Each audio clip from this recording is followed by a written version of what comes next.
What is it? Is something in there? There is something, yes, but What, our body?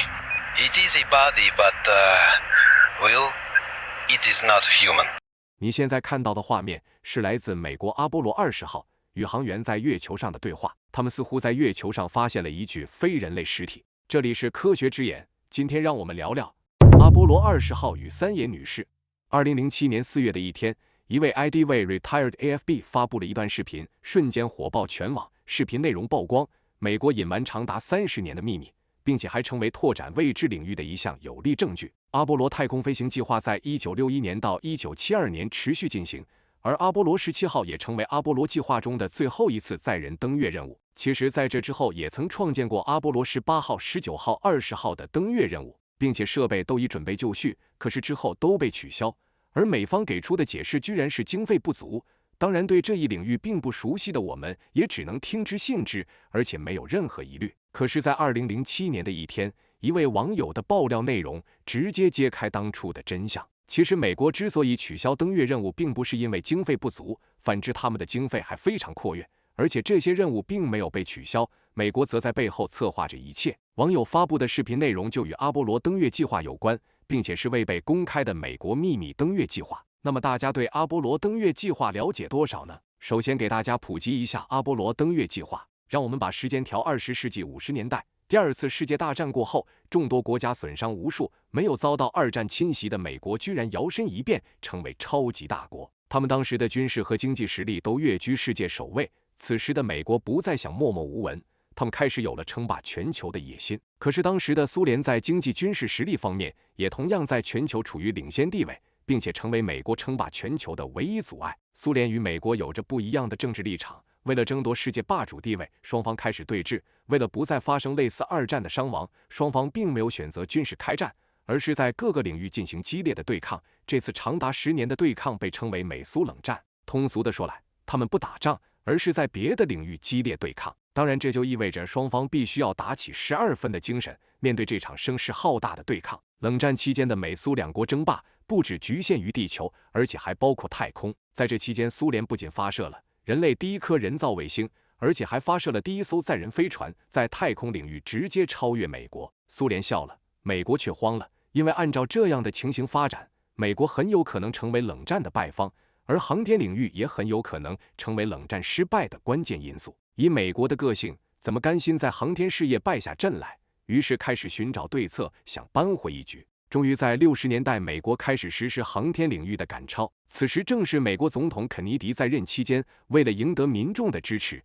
他声明会尽一切努力让美国的航天领域超越苏联。1961年5月25日，肯尼迪发布了一项航天计划——阿波罗计划，也就是我们之前提到的载人登月计划。要知道，当时的苏联只是将航天设备送入太空，就已经成为航天领域的顶尖水平，而美国居然大放厥词，打算把人类送往月球。这就意味需要更为先进的科技，并且需要更为严格的精确度，因为一旦稍有不慎，宇航员就会出现生命危险。所有人都认为这项计划很难实现，并且以当时的科研技术，载人登月基本可以算是毫无成功的希望。但是在全部科研人员的努力下，他们将不可能变为可能。1969年7月20日，阿波罗11号载人航天器成功登月，这项铭刻人类历史中的辉煌时刻终于到来。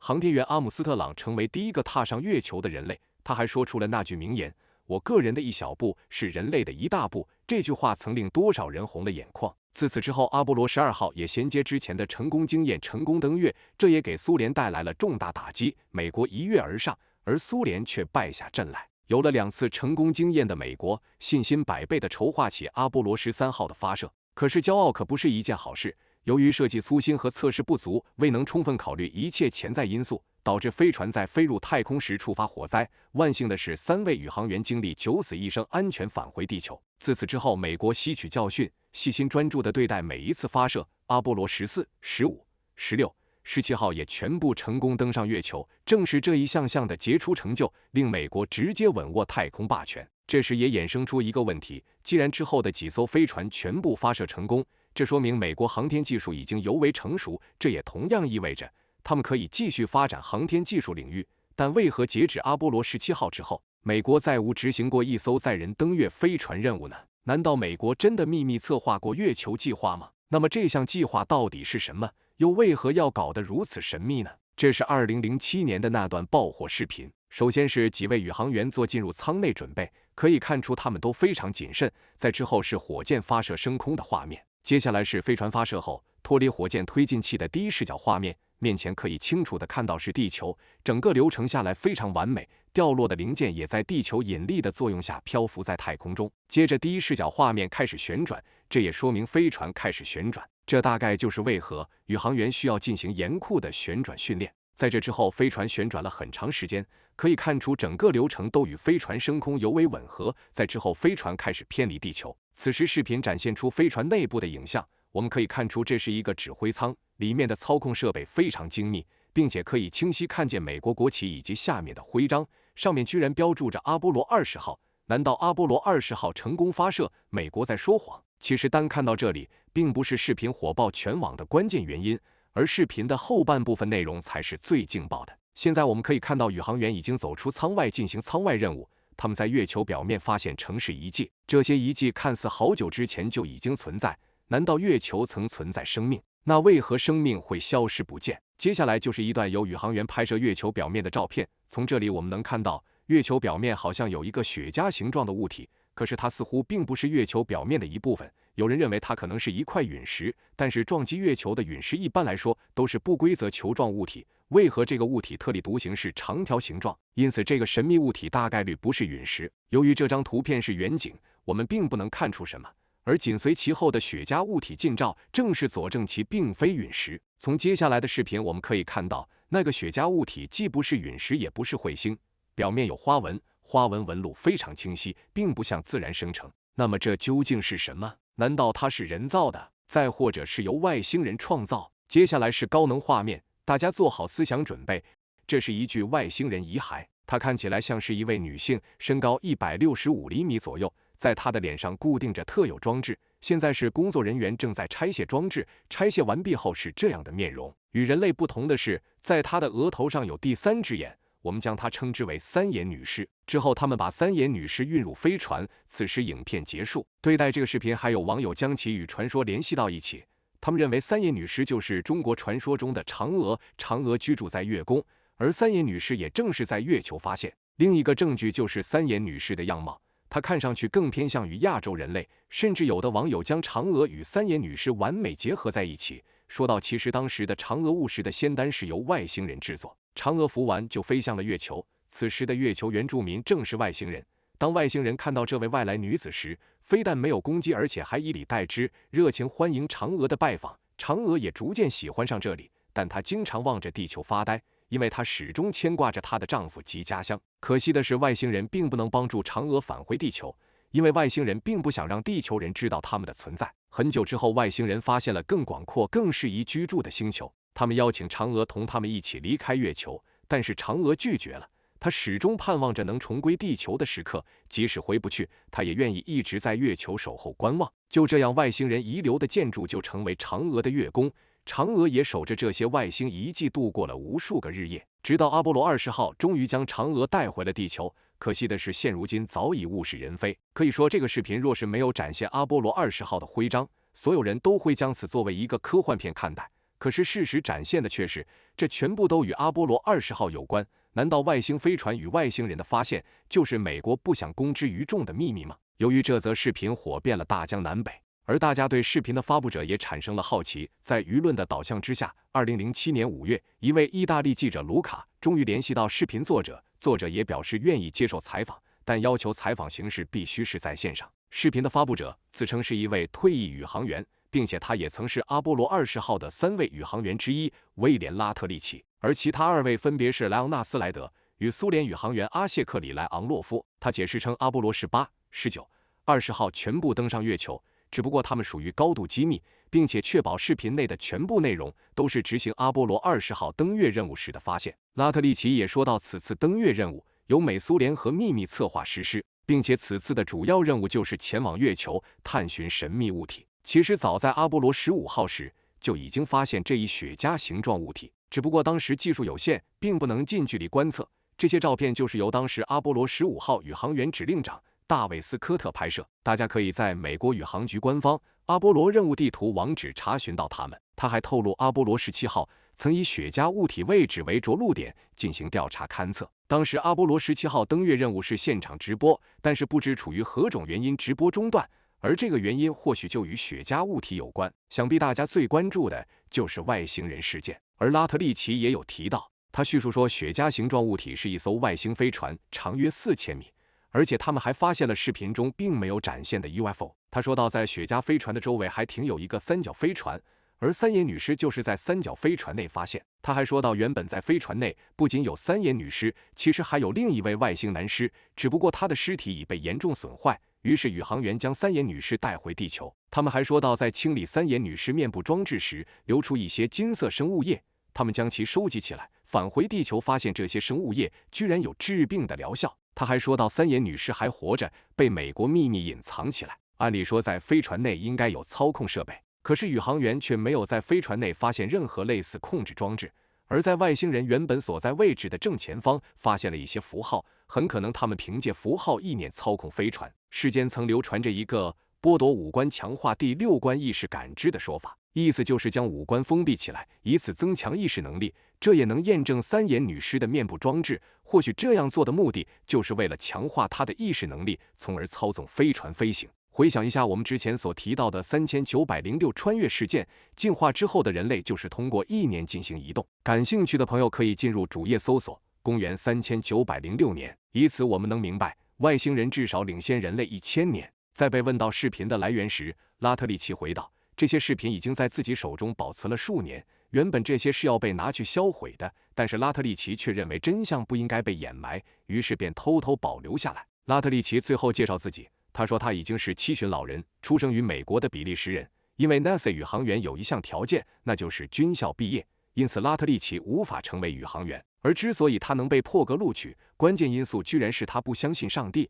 而航天技术原本就是一项科学技术，这也就意味着他可以在宇宙中发掘更多的科学真理。他说到，这一切都是真实的，并且愿意在之后出具更多的证据。可是在这次采访过后，拉特拉奇再没有出现，也没人能再联系到他。那么事情的真相到底是什么？面对这个视频，网友也有着2种看法，一种认为美国已经发现了外星人踪迹，并试图获取外星科技，而另一种观点则认为视频纯属是个乌龙。先来说一说相信的观点。美国确实将阿波罗18、19、20号载人飞船建造完毕，并且建造一艘载人飞船仅在材料方面就需要花费8亿左右，那么3艘就是24亿，这在当时更是一笔天价。既然制作完毕，不发射岂不是白白浪费吗？而且若此爆料是假的，为何 NASA 没有出面解释？再者就是之前提到的阿波罗15号拍摄的不明物体画面的证据，而认为这是个骗局的观点却更加丰富。首先提到美苏联合登月，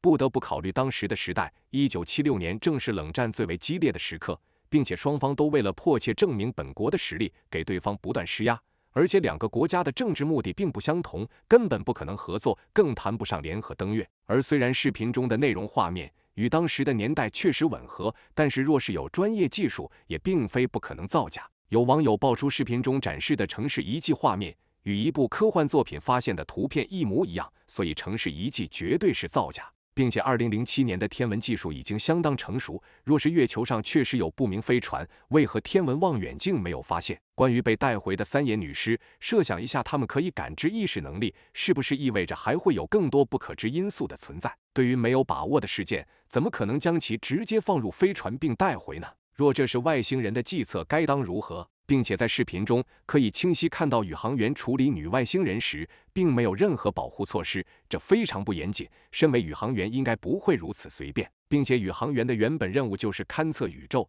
而外星人的面部装置在不确定究竟是什么的情况下，怎么会轻易拆解？如若这些与僵尸符咒原理相同，外星人直接复活又该如何收场？而关于飞船舱内细致的布局，其实也存在着漏洞。早在阿波罗17号载人飞船成功着陆后，它就被放入博物馆，因此所有人都可以明确看到飞船的内部构造。还有阿波罗18、19、20号都没有官宣发射，那为何会直接过渡到阿波罗20号？难道是为了增加对18、19的讨论热度吗？让我们把注意力看向美苏冷战时期。我们知道美国为了争夺太空霸权，因此策划了载人航天工程，而直到阿波罗17号载人飞船成功发射后，美国已经成功发射5艘载人飞船，此时也已经将太空霸权紧紧握在手中，因此他们不必再需要消耗巨大的资金。况且美苏冷战也并不仅是在太空领域方面，而美国当时的目的也并不仅是发展航天科技，而是简单粗暴地超越苏联，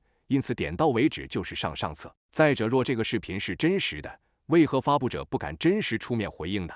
而若美国决心想把登月任务当作秘密，按照美国的隐蔽机制，会给秘密爆出的机会吗？其实最为关键的一点就是视频的发布日期，当时的发布日期是4月1日，这是什么节日？大家都熟知吧？或许从开始作者就已经说明了这是个玩笑，只是有许多人深陷其中不得自拔。设想一下，如果三眼女士真实存在，那她会是嫦娥吗？为什么金枪鱼从万人嫌到如今能卖出2100万的高价？她到底经历了什么？今天让我们聊聊金枪鱼的悲惨命运。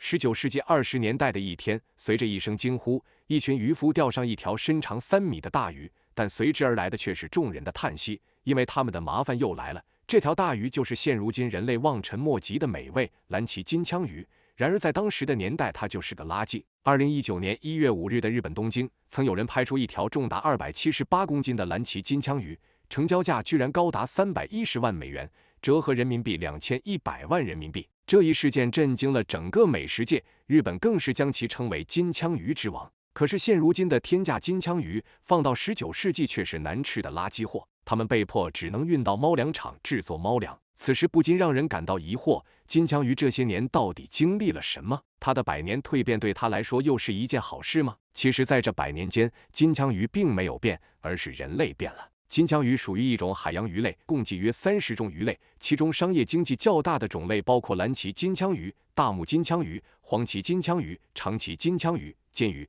旗鱼等8种。各种类之间的体型差别很大，最小的长度只有50厘米，重量仅有1.8千克，而最大金枪鱼长度可达4米，重量更是高达600千克。其中蓝鳍金枪鱼是金枪鱼类中最名贵、最大型的鱼种。蓝鳍金枪鱼肉呈深红色，脂肪含量较高，味道非常浓郁，是金枪鱼刺身的首选。黄鳍金枪鱼肉呈浅桃红色，味道清淡，但口味堪比蓝鳍金枪鱼，是物美价廉的金枪鱼刺身。其他体型小的金枪鱼主要用来制造罐头，长鳍金枪鱼罐头算是金枪鱼罐头中的精品。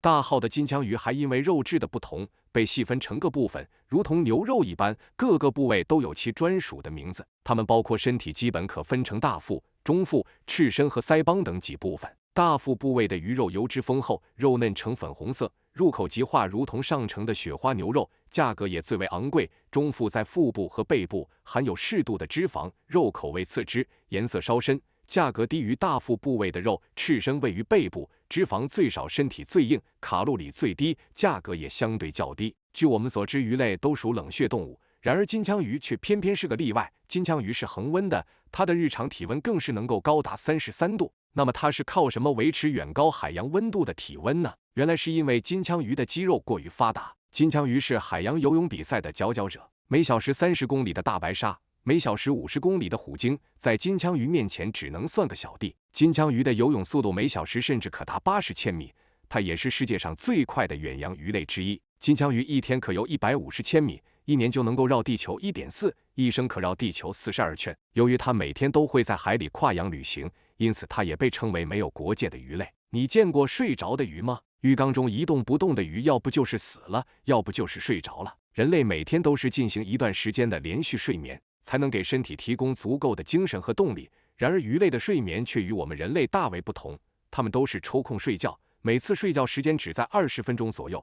别看它们单次睡觉时间短，它们怎么肯吃亏？一天说不定要睡10几次呢。当然，并非所有鱼类都会待着休息，有一种鱼类即使在睡觉也不会停止游动。不仅如此，它的一生都从未停歇，而它就是堪称刺身之王的金枪鱼。为什么金枪鱼不能像其他鱼类一样停下来歇一歇呢？其实并不是它们不想歇，而是不能歇，这就是它们的悲惨命运。因为它停下的时刻，就是面对死神的时刻。那么这究竟是什么原因呢？准确地说，金枪鱼一旦停止游动，便会窒息而死。这并不是夸大其词，而是陈述事实。既然会窒息，说明这与它的呼吸方式脱不了干系。鱼类的呼吸方式一般包括腔抽吸式和冲撞式2种，而我们平时所见的鱼通过嘴巴一张一合的呼吸方式就属于腔抽吸式。呼吸原理则是用嘴吸取大量的水，流经鱼鳃的水会吸收和释放出氧气和二氧化碳，进而完成呼吸。然而冲撞式呼吸的鱼由于鳃盖肌肉退化，不能主动吸水，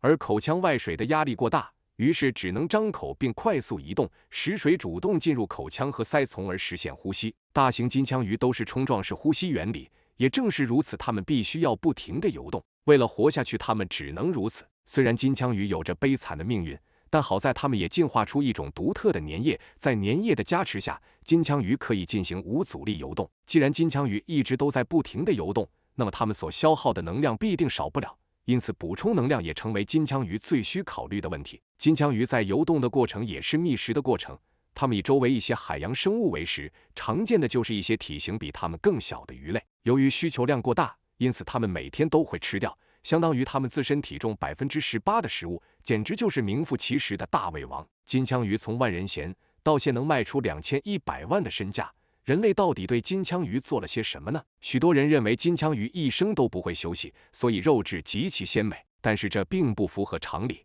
20世纪60年代，国外生物学家发现海豚会睁一只眼闭一只眼，并对其进行了针对性研究。研究表明，出现这种情况的动物的大脑一半在工作，而另一半在休息，这种状态被称为半脑状态。两边大脑轮流工作和休息，就不会出现停滞的时刻，在保证休息的同时，也不会发生窒息意外。你认为之后的人类会进化出这样的大脑吗？世人皆知，现如今的金枪鱼非常奢侈，但是100年前的金枪鱼却是遭人嫌弃。金枪鱼到底有着怎样的故事呢？现如今最为珍贵的蓝鳍金枪鱼的捕捉历史可以追溯到1000年之前。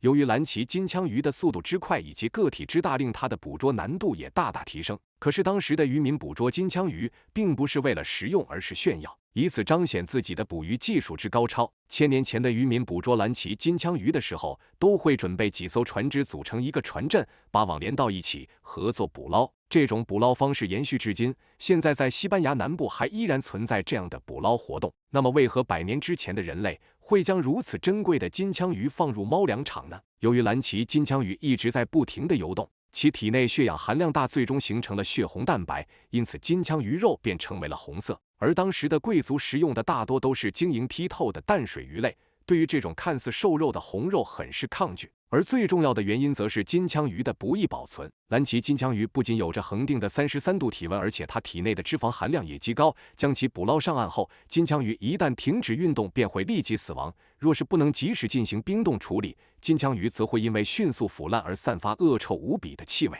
这些蓝鳍金枪鱼一般还未运输到居民家中，就已经腐烂变质。于是渔夫在捕捞到金枪鱼时，他们首先做的就是合影记录，之后会当场将其开膛破肚，现杀现吃。可是那么大一条，怎么可能当场吃得完？可是运输到市场时，这些肉就已经无法正常食用。为了赚取微薄的资金，渔夫只能将其运送到猫粮场。若是遇到肉质腐败太过严重，或是猫粮场原材料过剩，渔夫便只能将其送往垃圾站处理。这样大个的臭鱼放到垃圾站只会更加难闻。为了处理这些，渔夫还要向垃圾站倒贴钱。那么这样令群众厌弃的鱼，又是怎样摇身一变，成为现如今重金难寻的美味呢？这件事还要从刺身之国日本说起。日本不仅是金枪鱼的主要消费国，更是帮助金枪鱼完成蜕变的助力国。20世纪70年代的日本，从2战走出后，经济一度直线上升。此间日本的商人更是抓住了对外远销的机遇，日本航空在这方面更是起到重要作用。可是总是大批的商品运出，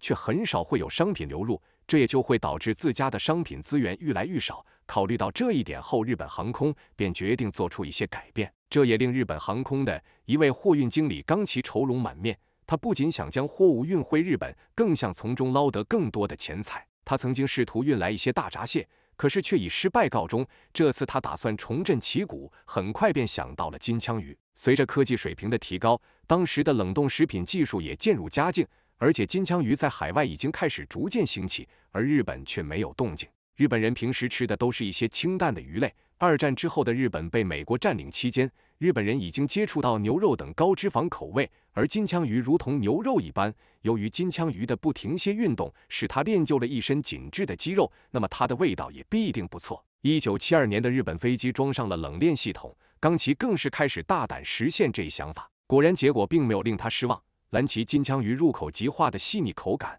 很快便受到日本民众的狂热追捧，它也迅速成为生鱼片中的佳品。就这样，金枪鱼的身价年年倍增，最后成为普通民众吃不起的奢侈品。随着金枪鱼的日益昂贵，在日本更是出现拍卖金枪鱼的商机。每年1月，在日本的驻地城市都会如期举行一次金枪鱼拍卖会。在2019年的拍卖会上，一条278公斤的蓝鳍金枪鱼更是卖出2100万的天价，而蓝鳍金枪鱼的拍卖金额也因此创下了有史以来的最高纪录，平均每公斤价值7500元。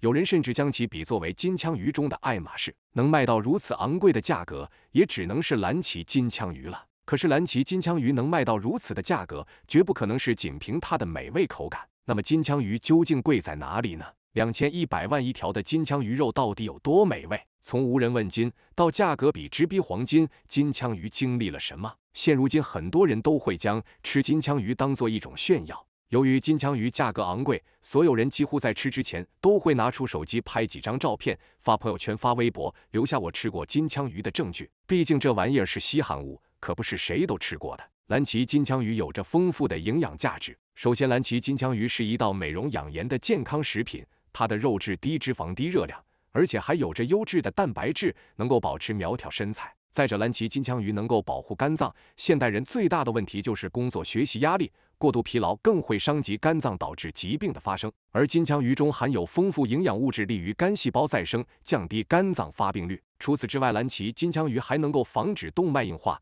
降低胆固醇含量，激活脑细胞等。也正是由于蓝鳍金枪鱼有着如此多的功效，许多人才不惜花重金购买品尝。当然，消费者中的富豪占多数，毕竟在他们看来，蓝鳍金枪鱼或许都没有他们的一件衣服贵。我们所知的金枪鱼一般都是拿来做生鱼片，这确实是最原汁原味的吃法。其实金枪鱼的吃法还有很多。金枪鱼刺身这个做法一般是卖家的主打，餐厅的头牌。制作方法也最简单，直接用锋利的刀将金枪鱼切片，随后蘸蜂蜜、芥末、生抽、酱料就可以吃了。香煎金枪鱼块这个做法也非常受欢迎。与煎牛排一样，大家可以将金枪鱼煎到喜欢的熟度，毕竟每个熟度都有它特有的美味。最后搭配培根芝麻酱，简直绝绝子。金枪鱼寿司这个做法也非常简单，按照自己的口味准备食材，并把它们裹在一起，蘸上自己喜欢的酱料就可以吃了。怎么样，口水是不是流出来了？现在想不想立刻搞一块尝尝？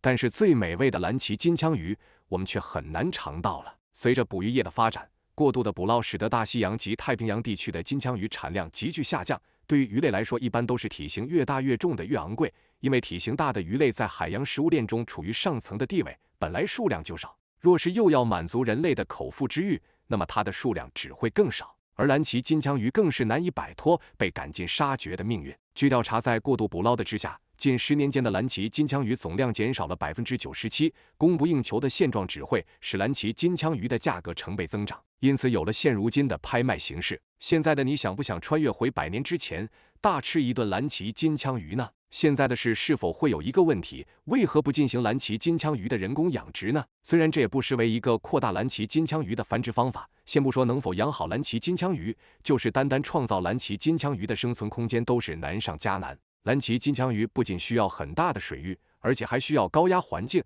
然而现如今的人工养殖技术很难实现这些条件，即使这些能够实现，养殖一条蓝鳍金枪鱼也至少需要10几年的时间，投资成本更是不可估量，根本没有人敢冒此风险。因此之后的蓝鳍金枪鱼没有最贵，只有最贵。现如今的金枪鱼正面临着严重的绝种危机，与刺身之国脱不了干系。日本作为金枪鱼的主要消费国家，甚至占到全球的1/5。正是日本长年累月的过度捕捞，使得日本沿海地区的金枪鱼日益减少。可是这仍然没有抑制日本的行动，他们甚至不惜路途遥远前往太平洋深海区域捕捞。在庞大的种群也经受不住日本人的挥霍，很快蓝鳍金枪鱼的数量越来越少，其成本也越来越高。根据数据显示，蓝鳍金枪鱼1961年的成鱼资源量约有16万吨，而2014年却骤降到1.7万吨，可见现如今能捕到的大多都是蓝鳍金枪幼鱼。国际自然保护联盟更是将蓝鳍金枪鱼列为极危级别物种，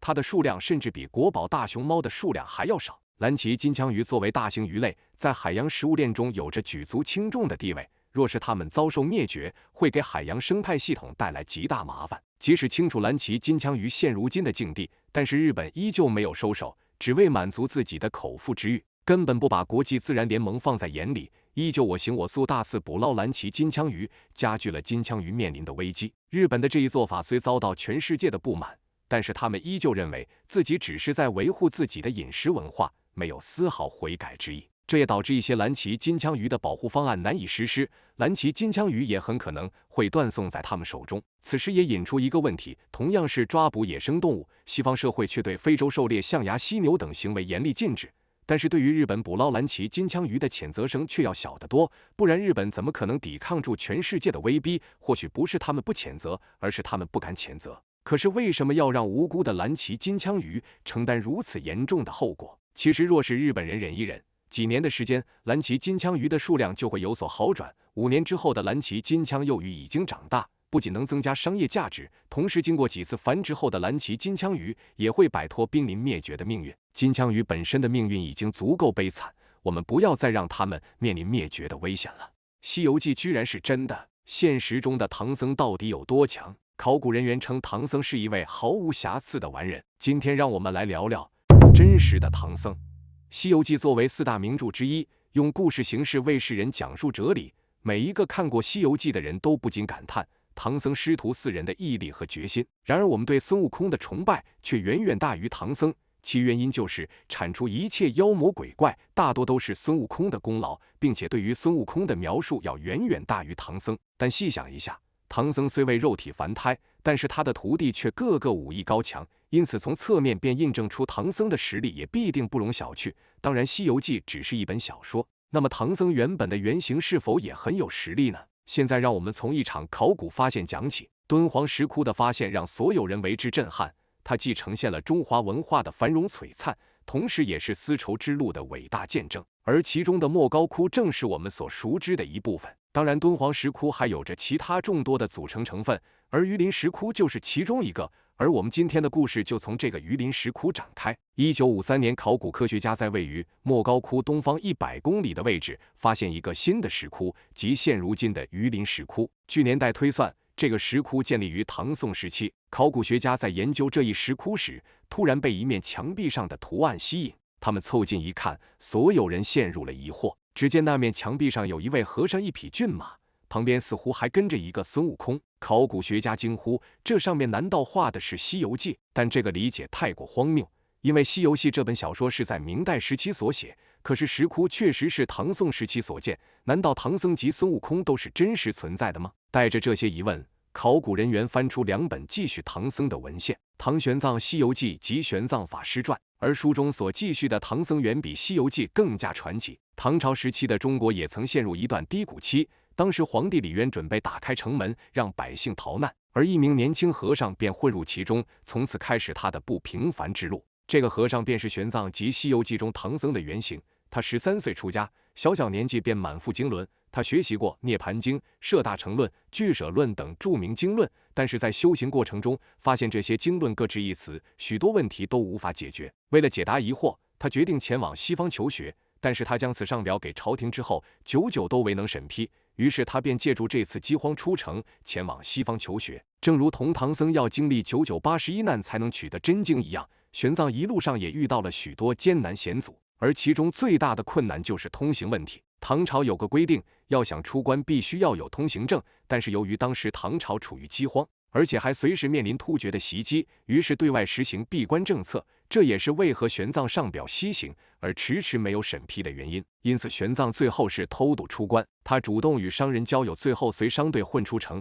这一年他27岁。随后他连同玉门关直至瓜州，好在瓜州刺史信奉佛教，并愿意帮玄奘一臂之力，而且还为他准备吃食住所。就在玄奘以为可以安心睡个好觉时，凉州发来了对玄奘的通缉令，玄奘立即被逮捕。在一位官员的审问下，玄奘非但没有改变自己的决心，反而还将官员打动。官员当场撕毁了文书，表示自己愿意成为佛教徒，之后帮助玄奘逃脱此地。接着玄奘来到了塔尔寺，准备先在这里安顿下来，准备筹划之后的西行之路。历史中的唐僧战斗力到底有多强？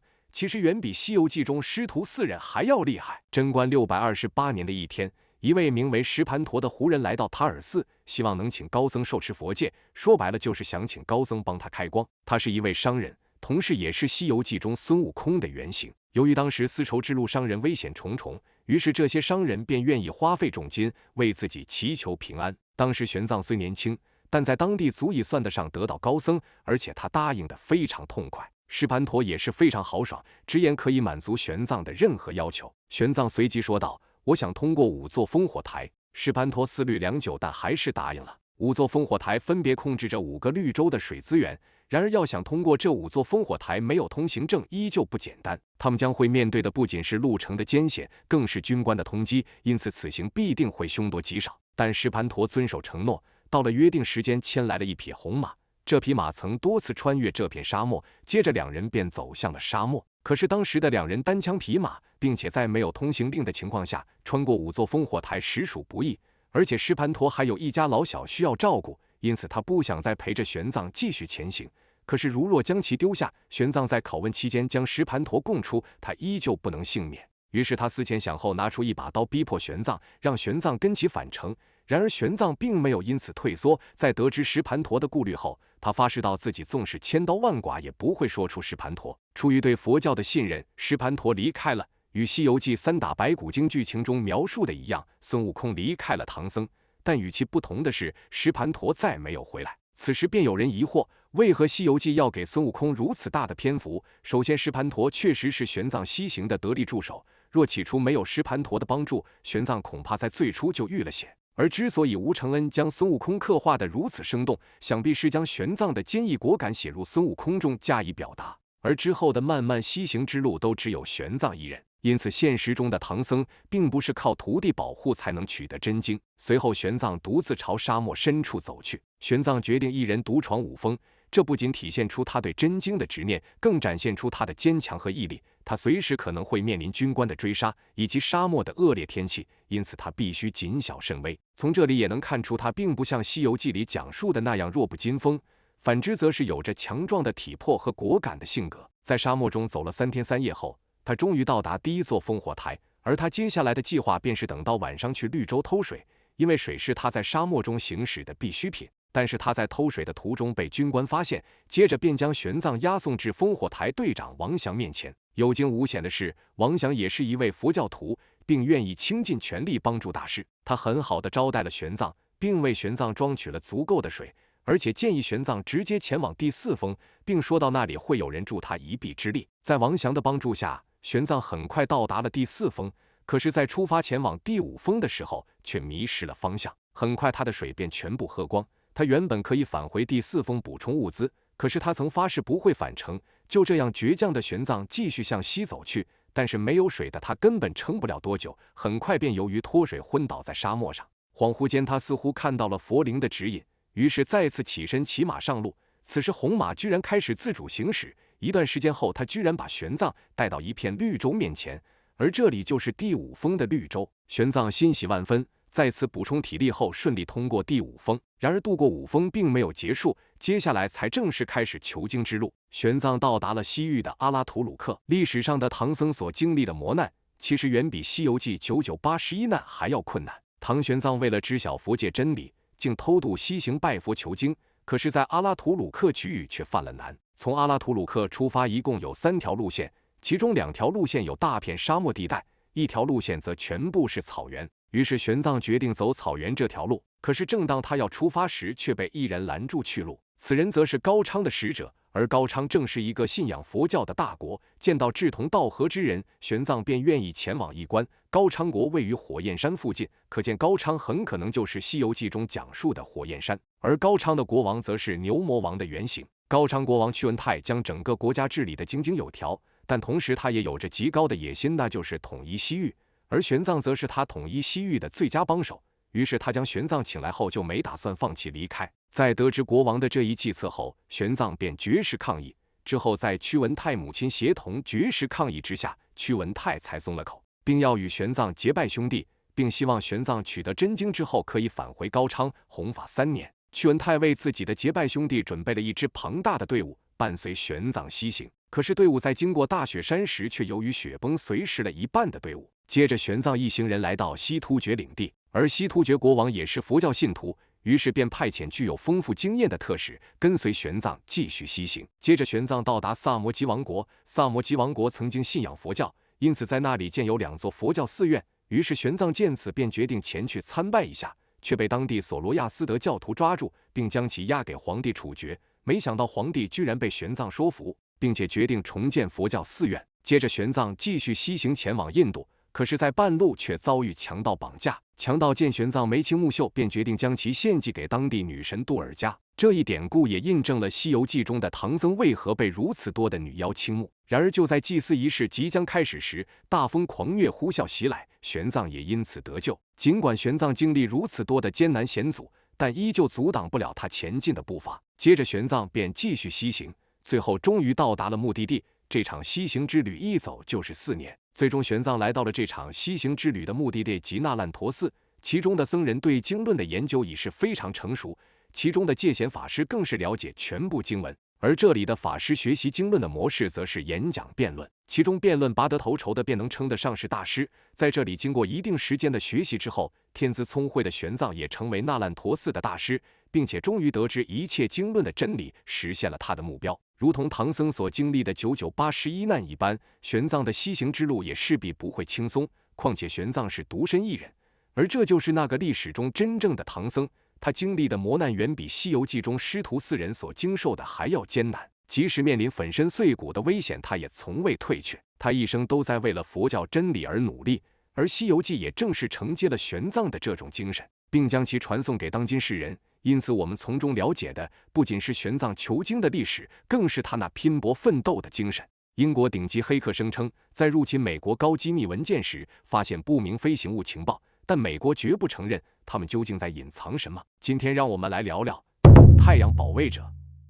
2002年，英国一位名叫加里麦金农的人做了一件大事，他既是一个顶级黑客，同样也是一名不明飞行物爱好者。他曾一度认为美国政府曾掩盖了2002年不明飞行物存在的证据，因此他决定开始调查此事。他开始利用自己的黑客身份，秘密潜入美国联邦调查局的内部网站，并成功获取到非常机密的文件，这令美国政府陷入了全面恐慌，于是想方设法给加里定罪。美国政府甚至花费了10年时间，只为起诉加里，加里也因此锒铛入狱。那么究竟是什么样的机密事件能给加里定下如此严重的罪责呢？没错，就是外星人的秘密。加里麦金农的父亲对科幻小说及太空旅行非常感兴趣，在父亲的耳濡目染下，小加里也渐渐萌发了对不明飞行物的兴趣。年仅12岁的加里就加入了英国 UFO 协会。加里说到，他曾亲眼看见不明飞行物的出没，他看到天空中有一道明亮的红光，起初他认为这是一颗流星，但从它的移动速度来看，这绝不是一颗流星。那这会是什么呢？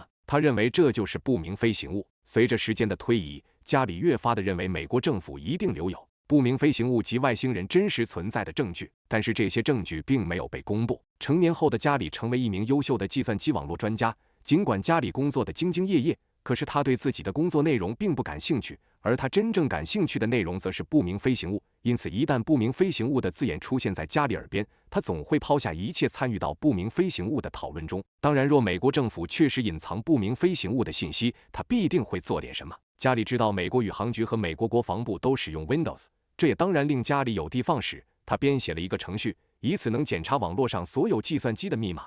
他的这一程序运行1年之后，就破解了数百万台完全开放的政府计算机。他坚称自己没有入侵或攻击计算机系统，他说他只是在寻找信息，最终在美国海军、美国太空司令部和美国宇航局内部找到了计算机，但是他并没有发现什么重要内容。就在他即将失望时，他发现了一个电子表格。加里访问了美国政府的一些最高度机密文件，其中的大部分内容都很枯燥。工作人员报告说，部门备忘录大多只是官僚文书，但加里在美国海军服务器上发现了一个电子表格，名单中居然列出了地球以外其他地方的人员名单。名单显示的军官从一艘船转移到另一艘船，因此这个名单似乎是一个秘密舰队，但是这个舰队并不设在海上，而是空中。这一发现还不是最令加里惊奇的，最令人震惊的发现则是一位名为唐纳黑尔的女士的证词。她是美国宇航局前雇员，因此在美国宇航局中有着一定的威信。她曾透露，她在美国宇航局看到了很多不明飞行物卫星照片，但是照片上的内容总是处理后才会发布。不仅如此，他还说到有的图像中抹去了不明飞行物存在的痕迹。20世纪80年代的一天，唐纳正在约翰逊航天中心工作，他被同事电脑屏幕上显示的内容震惊了。同事见此情形询问他这是什么。唐纳看着屏幕上的白色雪茄形状物体陷入了沉思，随后说道：“这应该是拍摄错位导致。”可是同事接下来的一番解释直接令唐纳哑口无言。他指着图像说道：“这里为何会有倒影？”看到眼前的画面，唐纳不由得背后一凉。唐纳接受采访曾说了这样一段话 And he's smiling at me and he says, I can't tell you that. What I knew he meant was, it was, but he couldn't tell me. So I said, what are you going to do with this information? And he said, well, we always have to airbrush them out before we sell them to the public. And I was just amazed that they had a protocol in place. 家里对这个故事很感兴趣，他确定唐纳所说内容就是实话，因为他有证据。他为了搜索图像，特意编写了一个程序。他试图远程查看计算机内容，在他面前出现了一系列图像。起初他只能看到一片空白，之后他看到了地球云朵，接着他居然看到了一艘宇宙飞船。他看到一个做工非常完美的巨大光滑银色圆柱体，在其上面看不到任何接缝。但是就在他打算仔细浏览时，却发现远程计算机上的鼠标移动了，但他并没有移动它。远程电脑似乎觉察到这一情况，于是很快关闭了网络连接，家里也只能被迫截断显示内容。这件事对于家里来说可以是一件好事，也可以是一件坏事。好事是他的怀疑得到了证实，美国政府确实隐瞒了关于不明飞行物的消息，而坏消息则是他将会受到全网通缉。家里还发现了一些证据，他说他看到美国军方的秘密太空计划，这个计划甚至可以追溯到50年前。20世纪60年代初，美国宇航局曾创立过一个水星双子座与阿波罗计划合并运行的项目，称为载人轨道实验项目，也称摩尔计划。摩尔项目有专门的工作人员负责，他们穿着宇航服，但是他们却与美国宇航局内工作者完全不同。在这里工作的所有人都必须遵守的首要原则就是保密，他们不得向任何人透露，即便是自己的亲人都不曾知晓。摩尔计划是为了在太空中建立间谍站而创建的，但在1969年时，这项计划被理查德·尼克松总统取消了。一名英国黑客秘密窃听美国机密文件，却被美国政府列下97项罪名。究竟是什么信息会令美国政府如此大动干戈？在英国有一位名叫加里·麦金农的顶级黑客，对不明飞行物事件非常感兴趣。为了证实不明飞行物事件的真实性，2002年初他成功侵入美国机密文件，却被美方发现。美国政府不断给英国施压，想追踪逮捕远在英国的加里。最终加里被逮捕。经过法律裁定，加里既然犯有97项罪名，全部罪名都与窃听美国情报有关，甚至判处高达80万美元的罚款。美国政府声称加里侵入了数十台 NASA 计算机，而且还更改和删除了文件原本的内容。美国政府不断地恐吓和威胁加里，向加里指控了多项罪名。可以看出，加里的发现令美国政府感到惶恐不安。10年时间内，加里都在想尽一切办法为自己辩护，而且他还想方设法能留在英国，因为若他在美国受到指控，他将会面临长达7年的监禁。这个事件持续发酵，媒体也纷纷参与进来，但大多数的媒体报道中并没有提及不明飞行物的字眼，而加里的身份则成为一名窥探美国机密的黑客。而《每日邮报》却与其他新闻报道格格不入，它是唯一提及不明飞行物的报道。当时的英国首相特蕾莎梅出面裁定，他不允许加里被带往美国。首先，他被确诊患有阿斯伯格症。其次，他在侵入前曾对美国机构发送信息，告知他们的信息安全性能并不高。其实想来，特蕾莎梅之所以处处维护加里，或许是因为他有着卓越的技术和本领。若是将这些运用到英国的国防中，一定会受益无穷。加里的案件终于在2012年结束。他曾暴露美国政府对不明飞行物的研究，但这场案件似乎在朝着更可怕的方向发展。而美国政府掩盖不明飞行物的原因，或许就是为了创造秘密太空计划。加里说到，该太空计划内包括数千名工作人员，他们拥有一支宇宙飞船舰队以及多种超先进武器。这个计划有一个名字——太阳保卫者。加里还认识一位参与这场任务的宇航员，他说他们必须在任何时候都要守口如瓶，所有人都不能透露半句消息。就在加里窥探美国宇航局服务器的同时，一个名为太阳保卫者的秘密太空计划横空出世。该计划称为战略防御计划，媒体则将其统称为星球大战。该计划拥有多个航空母舰太空平台，而其主要任务则是观察太阳系中外星人的入侵，并将这些入侵者报告给美国太空部队。据传美国和其他国家签订了条约，规定一次只允许少数外星访客进入地球。随着事件的发展，美国总统听取军事和文职领导人的建议，并下定决心要保护地球人免受外星人的影响。2007年，哈珀克林斯出版社出版了《里根日记》一书。这本书主要记叙了总统在白宫的生活日常，而在第334页上则记录下令人震惊的文字。当时的时间为1985年6月11日。日记内容是这样写的。Lunch with 5 top space scientists. It was fascinating. Space truly is the last frontier, and some of the developments therein are like science fiction, except they are real. I learned that our shuttle capacity is such that we could orbit 300 people. 现在让我们来分析一下，美国宇航局航天飞机的最大载客量明明仅有8人，那么里根在日记中究竟谈论的是什么？在这之后，有人认为里根或许并没有谈论航天飞机，而是一个项目。70年代初，美国宇航局曾决定开发一架名为 Starraker 的太空飞机。与航天飞机不同的是，它可以承载很多人。这一项目在当时无疑是一件规模宏大的创造。但是不知出于何种原因，1979年这一项目被取消。太阳保卫者秘密太空计划的说法首次出现在2006年初，当时在一个名为开放思想论坛的公告板上出现了一则匿名帖子。We have a space fleet, which is codenamed Solar Warden. There were, as of 2005, 8 ships, equivalent to aircraft carriers, and 43 protectors, which are space planes. One was lost recently to an accident in Mars orbit, while it was attempting to resupply the multinational colony within Mars. This base was established in 1964 by American and Soviet teamwork. Not everything is as it seems. We have visited all the planets in our solar system, at a distance of course, except Mercury. We have landed on Pluto and a few moons. These ships contain personnel from many countries and have sworn an oath to the world government.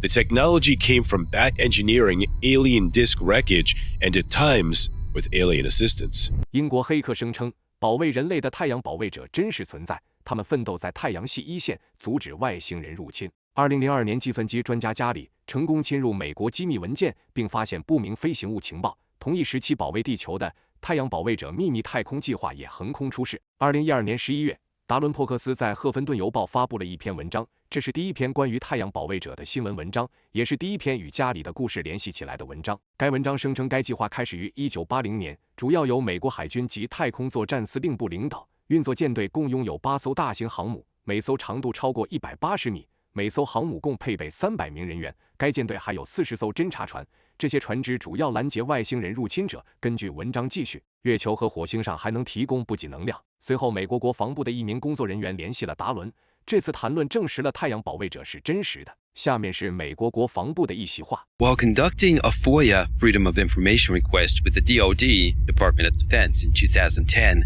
I had a much unexpected response by email from them which read, "About an hour ago, I spoke to a NASA rep who confirmed this was their program and it was terminated by then President Obama. He also informed me that it was not a joint program with the DoD. The NASA rep informed me that you should be directed to the Johnson Space Center FOIA manager." 当然，如果我们只有匿名人士的报告，那并不能证明太阳保卫者的存在。当然，还有其他的证据可以证明。2007年，一位名为约翰·伦纳德·沃尔森的英国天文学家正在拍摄夜空。为了便于观看，他在望远镜上安装了特殊设备。但当沃尔森开始录制天空中的星星视频时，他发现空中的许多星星并不是星星，而这些则很可能是太阳保卫者所营造的画面。有的看似是太阳能电池板，有的又好像是武器，还有的居然如同星际迷航中的宇宙飞船。沃尔森的这一发现令他震惊良久，他认为这个发现绝对能登上头条新闻，于是他很快便发布了这些离奇图像。可是他不知道自己的这一做法会给自己带来大麻烦。就在他发布图像不久之后，一架黑色直升机便出现在他家附近。据传这架直升机载的是一些打手，沃尔森也当然少不了一顿毒打。那段可疑视频当然代表不了整个太阳保卫者项目内容。英国外交部、国防部设立了一个高度机密的办公室，专门负责调查不明飞行物事件。其中的一位雇员就是尼克。尼克曾透露说，主办公室的墙上有一幅名为卡尔文不明飞行物的照片，该照片拍摄于1990年8月4日的英格兰。据说许多人都亲眼目睹，但在2022年，一位名叫克雷格林塞的前英国情报员发布了一张照片，并声称这才是原始的卡尔文不明飞行物照片。对此，人们有着不同的看法。有人认为这是假的，因为它的背景不匹配，而也有人认为这可能是由于雾天导致背景不清晰。但是经调查，当天的天气是晴天，也许照片只不是真实的和典型的90年代，背景应该有山丘、田野和树木，但现在没有了。因此，林赛的照片更大概率不是原版照片。若我们找不到原始照片，我们将永远不会知道该物体现在到底是什么。那么拍摄原始照片的人究竟是谁？究竟在哪？他是否已被军方关押？在太阳保卫者的故事出现后不久，几人站出声称自己是秘密太空计划的一部分，其中之一是劳拉·艾森豪威尔，她是德怀特·艾森豪威尔总统的曾孙女。她说自己很小的时候就被绑架送往其他星球。他声称自己卷入一场惊心动魄的外星物种战争。安德鲁·瓦西亚哥也声称自己是太空计划的一部分。他说到，在他很小的时候就被认为是秘密太空计划的理想人选。他还说到自己曾多次使用传送器前往火星，而且在火星上与外星物种发生了武装冲突。而还有艺人科里古德则表示，他在20世纪80年代就脱离了过去的生活，然后逆转了20岁，并被招募到一个秘密军事计划中。科里古德描述了一个友好的蓝色鸟类种族，他们是超级外星人联盟的一部分，该联盟正在努力帮助人类击退外星入侵者。太阳保卫者是不明飞行物的一项有力铁证，在媒体的推波助澜下，这一事件也得以广泛传播。那么真的确有此事吗？首先让我们从人物进行分析。加里麦金农就是一个真实存在的人，并且确实曾窥探过美国机密情报，但是他说他对太阳保卫者一无所知。既然如此，他们又怎么会联系到一起呢？我们曾提到2012年达伦江加里的故事与太阳保卫者联系到一起，那么这或许可能是达伦所写的一篇科幻小说。那么为何又会有证明太阳保卫者存在的证据呢？当然，这些证据仅是一些照片，就像有人认为家里曾篡改图像一般，照片证据也会有造假的可能。从一张照片到一个巨大的秘密太空计划，航母战斗机、大型机组人员以及太阳保卫者，种种的一切都像是著名科幻小说中的内容，同时也是众多科幻电影热播的情节。若是太阳保卫者确实存在，那就说明地球此时正陷入危机，我们时刻都在面临灾难。外星人的科学技术我们不曾知晓，若是其认真起来，我们或许没有存活的可能。因此我们还是希望太阳保卫者不是真的，它只是一部科幻小说。那么你认为太阳系中存在太阳守卫者吗？一场长达6年时间的追捕，7国警方联合办案，成功将互联网最大暗网头目抓获，主犯却意外身亡，这其中到底有何黑幕？今天让我们来聊聊暗网之王亚历山大·卡兹。2017年7月5日的上午，在曼谷的一栋豪华别墅中，一位男子正坐在他的笔记本电脑前。他的网名为 Alpha02， 是一位千万富翁，开着昂贵的汽车，住着豪华的别墅，在泰国过着奢侈的生活。就在他全神贯注地浏览网页时，大门突然传来一声巨响，原来是一名开着丰田汽车的女子重重意外撞在该男子家的大门。此时的男子还不知发生了什么，眉毛紧蹙，随后放下手中的键盘，下楼查看。可是令他万万没想到的是，那名驾驶员居然是泰国皇家警察部队的特工，而美国联邦调查局和缉毒局调查员为了这一刻已经等候多时。通过7个国家警局的不懈努力，会成功将暗网之王捉拿归案吗？连线记者安迪·格林伯格报道了一则追捕暗网头目的新闻。2010年初期正是互联网行业大肆兴起的时间，同样暗网也顺势加速发展，而互联网上的匿名和隐私设定更是助长了犯罪分子的嚣张气焰。由此他们能够更容易大规模地销售违禁产品。随着暗网的出现，世界上有史以来最大的追捕行动正式拉开序幕。提到暗网，许多知情人士应该都知晓天使这个交易平台，它是迄今为止最具传奇色彩的暗网市场。该平台于2011年2月上线，其中售卖的主要违禁品就是毒品。据统计，1年内在天使交易平台中购买毒品的人数就超过了10万。值得庆幸的是，在警方军官的协助办案下，这场猖狂的暗网交易市场在2年后跌落神坛，其中的经营者也被悉数抓获，而这家暗网交易平台的创始人更是被判无期徒刑。可是即便这场追捕活动如此的声势浩荡，可还是阻挡不了其他运营商对钱的追求。在天使交易平台被迫下线后，暗网市场的数量不仅没有下滑，反而持续性的上涨，他们都盯紧了那空出来的冠军宝座。天使 2.0 交易平台在原始天使关闭仅35天后再次发布，可是却在不到1年的时间内下线。Evolution 交易平台是当时另外一个暗网市场，其规模堪比红极一时的天使。当然，在暗网购买商品并不同于寻常。首先，你必须要向平台上的一个账户支付比特币，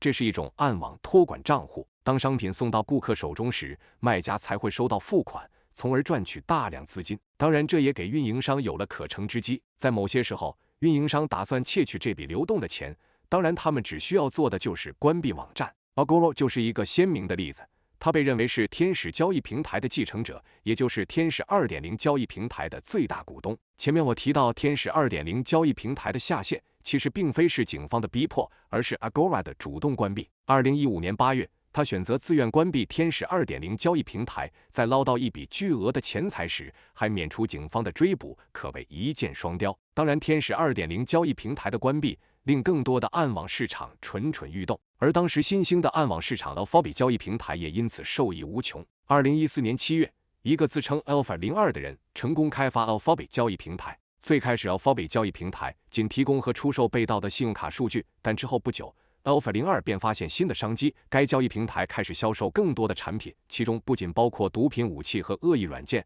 而且还提供洗钱服务，其中的大部分功能都不在法律允许范围之内。该网站的运作方式有搜索功能过滤器，在其中不仅可以使用比特币，而且还能使用门罗币或以太坊支付。Alphabet 交易平台甚至还设定捆绑模式，即通过捆绑不同人的多笔交易来稀释用户的购买数据，尽量减少警方的追捕。该交易网站顺利晋升为世界上最受欢迎的暗网市场。随着时间的更替，一批又一批的暗网平台涌现和消失，可是 Alphabet 交易平台却依旧屹立不倒。不仅如此，其用户数量也在持续增长。该交易平台成立不到1年的时间，就已拥有超过20万的注册用户以及4万卖家。3年时间内 ，Alphabet 交易平台就已经拥有超过30万种商品，每天的销售额更是超过了50万美元。作为 Alphabet 交易平台的最大股东，Alpha02 更是因此赚得盆满钵满。在 Alphabet 交易平台的每笔交易中，Alpha02 都可以获得2%到4%的份额，由此他摇身一变成为千万富翁。随着市场规模的扩张，团队也开始日益壮大，此交易平台也逐渐火出圈。为了掩人耳目， Alpha02 决定换个称呼，于是 Edmond 就成为他的下一个笔名。终于 Alphabet 交易平台的规模越来越大，顺势引来警方的注意。随后美国调查人员将矛头指向该交易平台的创始人，于是一场长达多年的抓捕活动就此开始。美国调查人员首先从 Alphabet 交易平台位置开始调查，虽然他们能够直接关闭平台或秘密潜入平台，然后找到幕后主谋，但这并不绝对。当然 Alphabet 交易平台的主谋早就料到这一点，因此调查人员并不能准确调查暗网主谋，因此美国调查人员不得不尝试其他的方法。于是他们开始浏览该平台的商品，并用匿名购买药品，获取产品的包装或邮票可以透露毒贩的身份线索，因此得以破案。可是不论怎样调查，他们只能调查到一些小鱼小虾，至于 Alphabet 交易平台的头目从来都没有露出任何马脚，像是早已预料到一切一般，将调查人员愚弄得团团转。经过长时间的调查无果之后，调查人员开始失去耐心，但是就在他们彻底绝望时， Alpha02 终于有了线索。2016年12月，一个名为罗伯特·米勒的缉毒警正在美国禁毒执法机构工作，原本又是一天枯燥的工作，可是他绝对不会想到这一天会是一个巨大转折点。在米勒的收件箱中突然弹出一则电子邮件，发件人是匿名，而这封电子邮件正与 Alpha02 有关。当时在网站上注册的每个用户都会收到一封欢迎电子邮件，而真实发件人的电子邮件地址则会展露在电子邮件的原数据。尽管当时 Alpha02 就想到这一点，可是他并不知道有一人早已保存了那则最开始被疏忽的欢迎电子邮件。由于发件人是匿名，所以无人知晓他的真实身份，因此他可能是暗网交易平台的竞争对手。但是有一点我们知道的是，这个人绝对与 Alpha02 有着不睦的关系，并且在 Alphabet 交易平台创建之初就开始盯上 Alpha02 的一举一动。匿名者发布的电子邮件地址为 pimp_alex_91@hotmail.com。在米勒和同事合力解析下，找到了2008年和2009年的一些照片。米勒还找到了一份 Alpha02 创始人的资料，其中包括他的老家，位于加拿大魁北克省南部的三河市。据资料显示，当时他年仅17岁，因此他可以推断出 Alphabet 交易平台成立时 Alpha02 刚刚23岁。其实在法语技术论坛上也曾出现过 Alpha02 的名字，此 ID 曾在2008年在法语论坛发布过一个帖子，名为如何从图像中删除病毒。在该帖子的底部就写有电子邮件的地址和姓名，而他的全名为亚历山大·卡兹。那么现如今此人又在哪里呢？在调查人员的不懈努力下，他们终于找到了卡兹的 PayPal 账户，在那里还有他的私人电子邮件地址。通过研究他的个人资料，调查员还发现他是一名自由软件设计师。调查人员在 Facebook 上找到了他未婚妻的个人资料，而他们的现居住地就在泰国。于是调查人员便出发前往曼谷。在泰国警局的帮助下，调查小组查明了卡兹在该市拥有的3处房产，其中一栋房子位于封闭的社区内 ，Alpha02 和他的妻子就住在那里。第2套房子则在曼谷郊区，价值300万的豪宅。在普吉岛，他还拥有一栋度假屋。不仅如此，他们还打算在塞浦路斯购买另一栋别墅。卡兹经常会驾驶他的兰博基尼在曼谷游览。卡兹平时会与妻子住在曼谷的其中一所别墅中，但是在工作的时候，他则会邀请一些人员在他的另一所别墅里进行交谈。调查人员称这个地方为单身公寓。卡兹的日常生活很正常，与寻常人没什么两样。他每天都起得很早，并且经常会待在家里。他有时也会与妻子出去吃饭。根据他的这些常规，警局精心策划了对他的逮捕行动。2017年6月，即逮捕行动发生的几周前，几名美国特工坐在曼谷5星级雅典娜酒店的休息室里。卡兹突然出现，然后将他的保时捷停在入口处，穿过大堂，径直朝工作人员走去。随后，卡兹坐在距离特工仅有几米远的一张桌子旁。虽然 Alphabet 平台是当时全球最大的暗网市场，但由于金钱的驱使，越来越多的暗网交易平台兴起，逐步威胁着它的地位。此时，欧洲的 Hansa 交易平台也正在迅速增长，欧洲警察也为此忙碌不已。荷兰调查人员根据安全研究人员的提示，找到了 Hansa Market 服务器，发现他们位于荷兰的一个数据中心。经调查后发现，操作者是德国人，而他们则很可能就住在德国。荷兰警方与德国联邦取得了联系，并表示希望与其共同控制 Hansa 交易平台。但不知出于何种原因 ，Hansa 交易平台突然便从服务器上消失不见。他们认为 Hansa 交易平台管理员可能已经发现了端倪。荷兰警局随后发现了一些比特币的地址，于是立即开始跟踪这些比特币钱包的交易。他们到达荷兰加密货币交易所，德国、荷兰以及当地警局共同尝试寻找新的服务器，但意想不到的事情发生了。FBI 向欧洲当局下达逮捕 Alpha02 并关闭 Alphabet 交易平台暗网的计划，于是一场刺刀行动就此开始。该行动由美国调查局与缉毒局带头，总共涉及7个国家执法机构的合作，而欧洲刑警组织也参与其中。美国调查局接到指示，等待荷兰与德国合作控制 Hansa 交易平台，之后取缔 Alphabet 交易平台。在暗网中，当网站出现故障或是关闭时，客户与经销商则会很快转移。此时，客户与经销商则会被转移到被执法部门劫持的网站，而有了这些数据，荷兰人则可以对数千名毫无戒心的罪犯定罪。此时的 Alphabet 交易平台头目亚历山大·卡兹还一无所知。2017年6月20日，追捕任务获得大进展，汉萨暗网的数据中心遭到荷兰警方的干扰。与此同时，德国警方则当场逮捕了汉萨市场的2名经营者。这场抓捕行动非常顺利，没有透露出一点风声。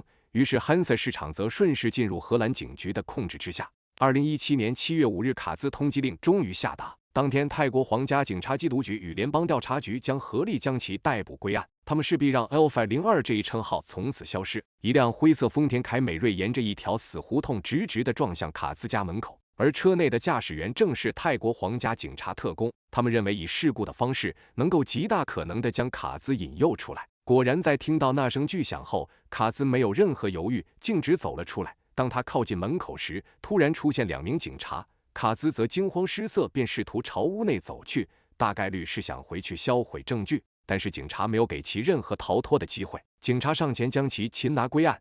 调查人员则跑进他的家寻找证据，他们发现卡兹的笔记本就放在卧室。调查人员在笔记本电脑内发现 Alphabet 交易平台以及该服务器的多个密码。经统计发现，卡兹的账户拥有2300万美元。泰国警局随后暂扣掉卡兹的豪车和豪宅及数百万美元的加密货币。1周后，卡兹在行刑期间突然去世，他的去世原因并不是死刑，而是自杀。由此，暗网之王则成为一段历史。在卡兹被抓获期间 ，Alphabet 交易平台突然关停，没有一人知道原因。难道在这其中还存在黑幕吗？正如预想的那样，最大暗网下线后，无数用户便迁移到其他暗网平台，而此时的 Hansa 也终于派上用场。在那段时间，荷兰警局总共通过 Hansa 监视了数千名犯罪分子在暗网上的交易，他们整理出详细的犯罪证据，并将全部犯罪人员一网打尽。2017年7月20日 ，Hansa 完成其最后的使命后被永久关闭。当天，美国司法部宣布 Alphabet 交易平台捉拿行动圆满成功。但是 Alphabet 交易平台并不是唯一一个暗网平台，市场中依旧存在着更多的暗网平台，全球暗网追捕远没有结束。尽管 Alphabet 交易平台与 Hansa 暗网追捕行动如此轰动，可是依旧还会有很多的暗网市场频频涌现，并将隐蔽性做到更好，而这也给警局带来更大的压力。随后出现的 Hydra 暗网规模更是 Alphabet 交易平台的2倍多。2021年，在军官与警局的通力合作下，成功将 Hydra 暗网关停。金钱总能蒙住人的双眼，但在迷茫中一定要保留最后的清醒，无论如何都不能越过法律的防线。这是世界上最诡异的梦，曾经有1万人都曾梦到过画面中的这个人，此人就是其他维度的使者。今天让我们来聊聊梦中的男人。如果你在梦里，有人对你说过这样一句 Hello, I'm so glad to see you again. You remember me, don't you? 你会觉得是美梦还是觉得诡异呢？2006年纽约的一位女士吉妮每周都会约见一位名为布莱恩斯通的精神科医生，可是吉妮并没有任何精神方面的病症，她只是想搞清楚一个问题。吉妮说她每天晚上都会做不同的梦，但是梦到的都是同一个男人。奇怪的是，吉妮在现实生活中从未见过他。我们在做梦时也许会遇到陌生人，可若是每个梦都能梦到同一个人，想想都觉得恐怖。吉妮说到梦中的男人大多数时候只是站在一边，有时也会给他讲一些激励的话。那个男人似乎知道吉妮的一切故事，他曾多次说到他是他的朋友。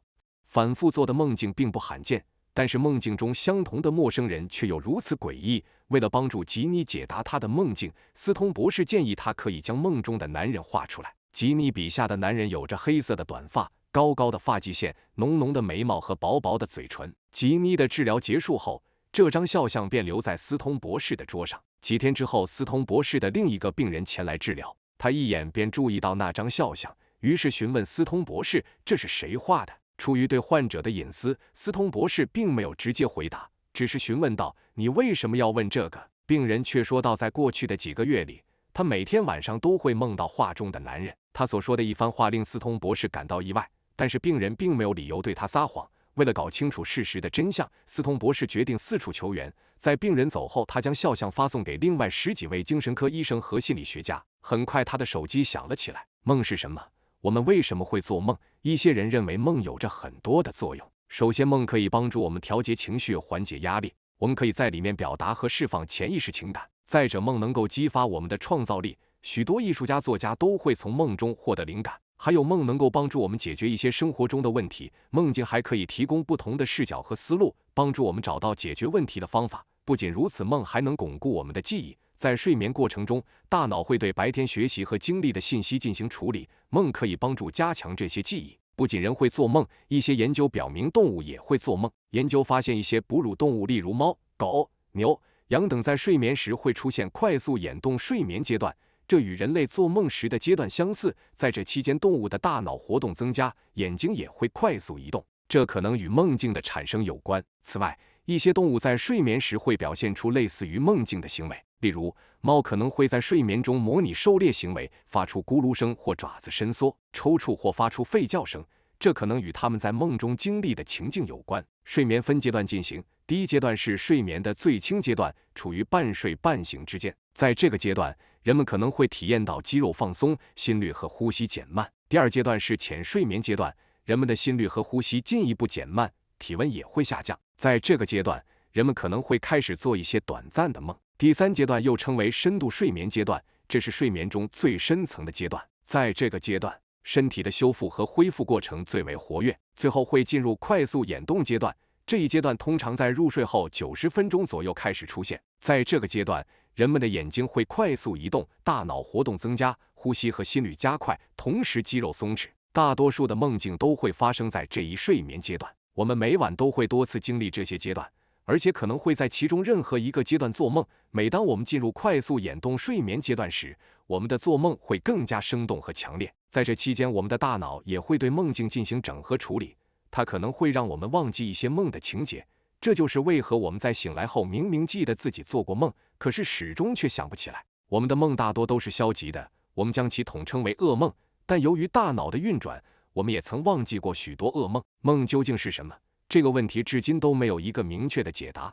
几千年来，人们都在探讨梦的意义，但没人知道我们为什么会做梦。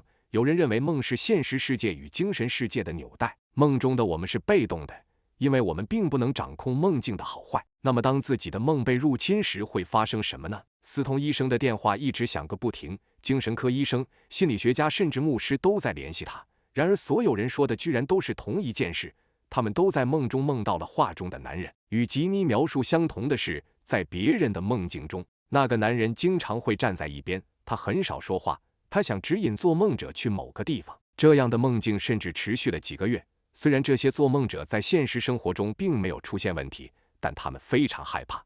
I'm your friend, remember? Your friend. 这是世界上最离奇的梦，曾经有1万人都曾梦到过画面中的这个人。他究竟想指引人类前往什么地方？他曾出现在世界各地数千人的梦中，这会是个巧合吗？他是谁？他的目的是什么？2006年，纽约的斯通博士记录下80位梦到这个男人的案例，所有人对他的描述都不尽相同。多数人表示梦中男人的面容令人不安，他经常会露出诡异般的微笑。随后，斯通博士又收到一封电子邮件，里面包含一个网站的链接。打开网站的那一刻，他惊呆了，里面居然是全国各地对那个梦中男人的报道。多个城市都有人表示曾梦到过那个男人，他们甚至还会张贴标语，询问其他人是否梦见过那个男人。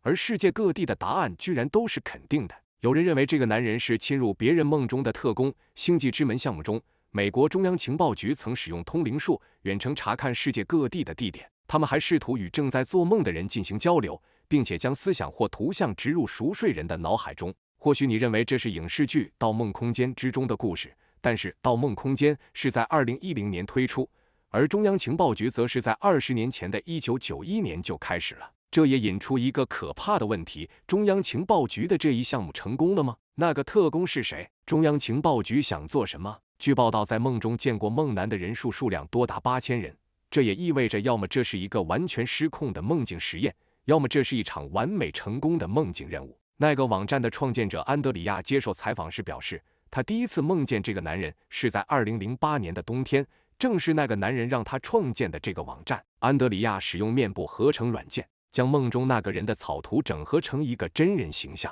该网站发布不久之后，安德里亚便收到了数千封来自世界各地的邮件。我当时7岁，10年里一直做着同样的梦。现在我17岁了，我已经对这个男人非常熟悉，但我没有做过关于他的美梦。我经常梦见他靠在我身上，发出一种奇怪的声音，那种声音就像是一种轻微的咆哮声。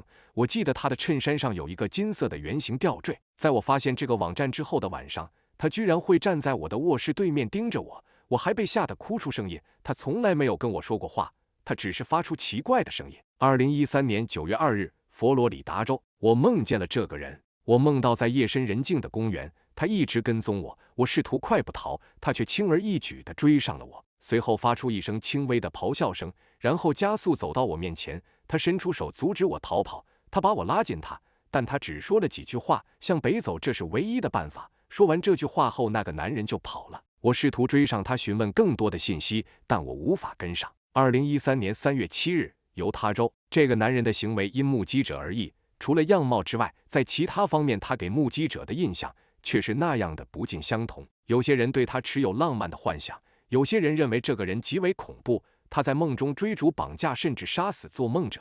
他的外表令人不安。所有人都提到梦中的男人给他们一些指引，具体内容很难说明，因为梦中的他很少说话，大部分时间都是在一边发出轻微的咆哮声。当然，有时他也会说人话。有人认为他的声音很高，还有人认为他的声音很低沉。而他最常说的一句话就是向北走，或是让做梦者跟随他去往某个地方。他的目的是什么？我梦到在离我几米远的地方有一台电视机，然后这个人经常会出现在屏幕上。我求他不要伤害我，他并没有说话，只是露出一副茫然的表情。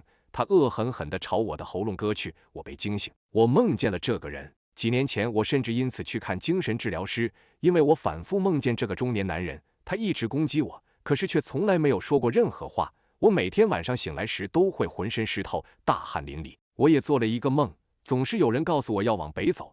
我的脚踝上有一个纹身，我感觉这似乎意味着什么。我肯定见过这个男人，就是那个在我梦中见到我的人。2011年1月9日，佛罗里达州劳德代尔堡，安德里亚做了很多研究，他发现了人们至少在30年前就梦过这个男人的证据。所有做梦者提到他时都略带恐慌，在梦中的他们似乎并不像是梦境的主人，梦男总是指引他们去往一个地方，可是没有人梦到过那个地方究竟在哪，那里究竟有什么。梦想不仅仅是杂乱的图像，梦想更是对现实的映照。安德里亚将这个人描述为一个被困在维度之外的时间旅行者，而我们现实生活中是一个维度，但是我们做的梦可能并不在一个维度，因此每个维度的梦男除了样貌相像之外，其他都不同。你敢相信吗？人类的梦境并没有与现实相反，恰恰来说，梦真的可以预见未来。有人认为梦能够预见未来，这一说法最早出现在古希腊和罗马时期。这个说法听起来非常玄幻，但确实有证据表明，比如我们所熟知的林肯之死。林肯堪称美国最伟大的总统，然而他的死却成为一个未解之谜。林肯在华盛顿福特剧院观剧时遭到刺杀而亡，然而他在遇刺前几天就梦到了自己的死亡。去世之前几天，他告诉妻子说，他做了一个梦，梦见自己正在白宫散步的时候，突然听到哭泣声。他走上前，看到有一具尸体躺在那里，四周都是前来悼念的人，旁边还有一队士兵。于是林肯就问其中一个士兵，那个死者是谁？士兵回答说，是总统啊，他被人暗杀了。林肯第一次梦见自己死亡，但也是最后一次。4天后林肯被刺杀。你或许会以为这只是个巧合，但当多个巧合聚集在一起，我们不得不承认它的真实性。马克·吐温曾梦见他的弟弟躺在金属棺材里，然而几周后他的弟弟不幸去世，而他的棺材正是马克·吐温梦中的金属棺材。还曾有泰坦尼克号乘客遇见沉船失事而退票，最后免遭劫难。Lynyrd Skynyrd 是一名著名歌手，一天他的伴唱梦到乐队遭遇了飞机失事，而他们第2天的行程就是乘坐飞机。那位伴唱非常恐惧，他恳求乐队取消这次的航班。所有人都不相信一个梦还能成真，于是毅然决然地登上航班。没想到飞机居然在密西西比州吉尔斯堡附近坠毁，机上26人几乎全部遇难。这个故事着实令人毛骨悚然，因为这场事故，一个乐队便葬送于此。他们的专辑《Street Survivors》在遇事3天之后发布，封面也改为被火焰包围的情景。1966年10月19日，南威尔士有一位10岁的男孩埃洛尔给他母亲分享了他的梦境。他说他梦到自己在上学期间，学校掉进了很多黑色东西，自己也陷在黑色物体内。谁知2天后，南威尔士矿井顶部塌陷，造成山体滑坡，147万立方米的水煤和泥土涌进了村庄和学校。学校内有116名儿童和28名成人死亡，其中就包括10岁的埃罗尔。心理学家约翰·巴克听说了这个故事，他前往事发地现场，经询问了解到，许多人在山体滑坡前都曾梦见这个事故，其中就包括艾伦·亨彻。艾伦曾说到自己梦见了煤矿灾难。在这之后的1天晚上，艾伦还梦到一架飞机在山上坠毁，造成124人死亡。然而9天后，一架载客量130人的不列颠客机在飞行途中屡遭险境，于是打算降落在附近的塞浦路斯。可是当时的能见度很差，加之恶劣天气的影响，飞机不幸坠毁在一座高山上，所有人不幸遇难。此次航班有6个幸运儿并未登机幸免于难。对于梦境预知未来的说法，我们一直都持以怀疑态度看待。可是，一些真实事件的发生，又让这个说法变得更加真实。在古埃及，梦是与上帝沟通的直接手段，他们用符号解释了梦的意义。西格曼·弗洛伊德写了一本名为《梦的解释》的书，许多人认为这本书的主要内容是对精神的分析，在其中他将梦比喻成一扇窗户。他认为梦代表着我们内心深处的欲望，我们所做的一些梦中，往往都与我们现实生活中的处境有关。而我们最原始的恐惧就是被追逐，因为适者生存，这是我们最原始的恐惧。我们可能会在梦中梦到跌倒摔跤，这可能说明在现实生活中我们遇到了麻烦。相信大家都做过牙齿脱落的梦吧？梦中的牙齿如此脆弱，感受可以说是非常真实，而这也代表着我们对自己某些方面的不自信，或者对衰老和衰退的恐惧。即使高考结束多年，我们还是经常梦见教室学习，考试成绩不理想，但清醒过来感觉如释重负。不仅是高考，生活中的任意一件大事都会让我们记忆犹新，在梦这个不确定意境中很可能会随时浮现。可是这些都是梦的通性，那么为何很多人都会梦到那个神秘的男人呢？他的任务究竟是指引我们，还是给我们传递信息？他口中常常出现的向北走又意味着什么？难道他坐在的另外维度就是世界的北方吗？由于这个梦境的出现过于诡异，为了搞清楚真相，有人开始在网站寻找线索。他们调查注册这个网站的公司，发现这就是一家广告公司，而他们的工作内容就是制造一些假事件、假新闻，从而达到营销目的。而他们所做的一切都是为了推广一个电视剧《梦男》。这个电视剧的设定是恐怖类别，将其与现实结合，更增加了它的诡异效果。可若是梦男确实是编造的，那么为何全世界都有人承认梦到过他呢？曾有心理学家分析，梦男的面孔是根据大众脸的特征人工整合出来的，而且人类在梦境中的神智并不清醒，造假者在利用这一点引导人们的想象，让他们认为自己梦中的某个人就是梦男。不仅如此，人们在社会生活中会出现大众效应，所以很多人都会认为自己梦到的就是一个人。当然，其中的一些人也不排除会有借此事件推波助澜的可能。总的来说，梦男事件就是一个编造的营销手段，但这也不能决绝否定会有人侵入我们的梦中。那么你认为亲梦者会是外星人吗？